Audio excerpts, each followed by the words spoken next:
teman-teman, hari ini saya mau jalan-jalan ke gunung. Wow, ada apakah ini? Apakah ini peristiwa yang dinamakan vulkanisme? Apakah kalian tahu yang dimaksud dengan vulkanisme? Yuk kita pelajari bersama-sama. Vulkanisme adalah peristiwa yang berhubungan dengan naiknya magma dari dalam perut bumi. Magma adalah campuran batuan dalam keadaan cair, liat, serta sangat panas. Aktivitas magma disebabkan oleh tingginya suhu magma dan banyaknya gas yang terkandung di dalamnya. Magma dapat berbentuk gas, padat, dan cair. Gunung api adalah tempat di permukaan bumi yang pernah atau masih mengeluarkan magma. Berikut ini beberapa keterangan struktur kulit bumi yang menggambarkan bentang alam akibat aktivitas vulkanik. 1. Kaldera.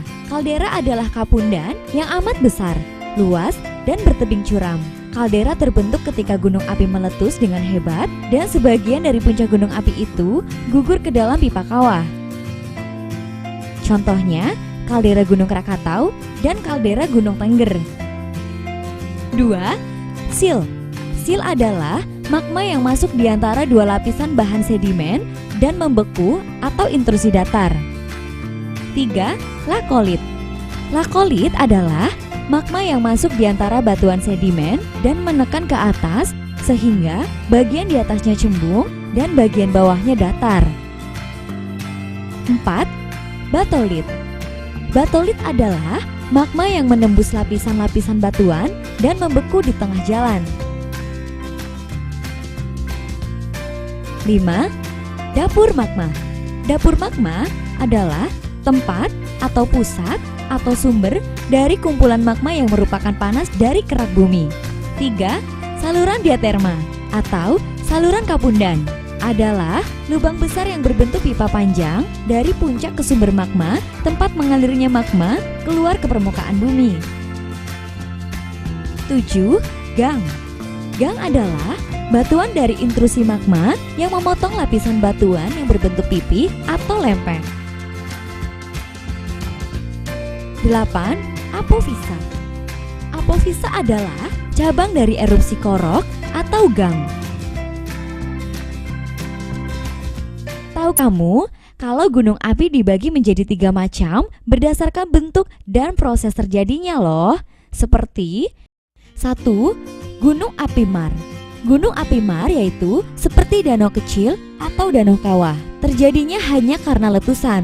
Bahannya terdiri atas eflata, contohnya Gunung Lamongan di Jawa Timur dan pegunungan Eiffel di Jerman dan dataran tinggi Prancis Tengah. 2. Gunung api kerucut atau strato. Gunung api kerucut atau strato yaitu bentuknya seperti kerucut, terjadi karena letusan dan lelehan atau efusif secara bergantian. Bahannya berlapis-lapis. Gunung api di Indonesia umumnya berjenis strato. 3. Gunung api perisai. Gunung api perisai yaitu bentuknya seperti perisai, terjadi karena lelehan maupun cairan yang keluar membentuk lereng yang sangat landai. Lavanya bersifat cair, sudut kemiringan lereng gunung berkisar antara 1 derajat sampai 10 derajat. Contohnya Gunung Mauna Loa dan Kilauea di Hawaii. Ternyata banyak sekali ya yang menarik dari gunung berapi. Berikut ini juga tipe-tipe erupsi gunung api sebagai berikut. 1. Lavanya sangat cair.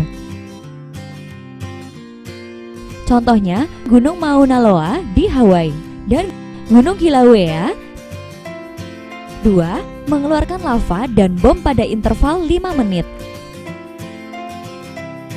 Contohnya Gunung Stromboli di Kepulauan Lipari, Italia, Gunung Vesuvius di Napoli, Italia, dan Gunung Raung di Jawa Timur. 3. Erupsinya mengeluarkan bahan-bahan yang terlempar hingga ketinggian 80 km di udara. Contohnya Gunung Krakatau. 4. Tipe vulkano lemah mengeluarkan asap abu seperti Gunung Bromo dan Gunung Semeru. Sedangkan tipe vulkano yang kuat membuat semburan hujan abu yang tinggi seperti Gunung Etna dan Gunung Vesuvius. 5. Lava kental mengalir dan membentuk sumbat kawah. Jika tekanan gas besar, sumbat kawah itu terangkat dan jatuh ke lereng sebagai ladu dan terjadi pula awan panas. Contohnya, Gunung Merapi. 6. Mempunyai danau kawah yang akan menghasilkan lahar panas ketika meletus. Contohnya, Gunung Kelut dan Gunung Saint Vincent. 7. Mempunyai sumbat kawah dan memancarkan awan panas dengan kecepatan 150 meter per detik. Contohnya, Gunung Pelée di Pulau Martinique. Setelah kita pelajari beberapa hal tentang vulkanisme gunung berapi, kita juga harus tahu tanda-tanda gunung api meletus. Tanda-tandanya sebagai berikut. 1. Terjadinya gempa kecil. 2.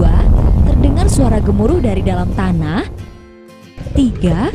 Suhu sekitar kawah naik. 4. Sumber-sumber air mengering. 5. Binatang-binatang pindah ke daerah yang lebih rendah. 6. Tumbuhan di sekitar kawah menjadi layu. 7. Eksalasi semakin hebat. Tahukah kamu peta persebaran gunung berapi di Indonesia? Gunung berapi di Indonesia tersebar di berbagai daerah dari Sabang sampai Merauke. Wah, banyak yang menarik ya pembelajaran tentang vulkanisme gunung berapi. Semoga ini menambah wawasan untuk kita. Sampai jumpa teman-teman.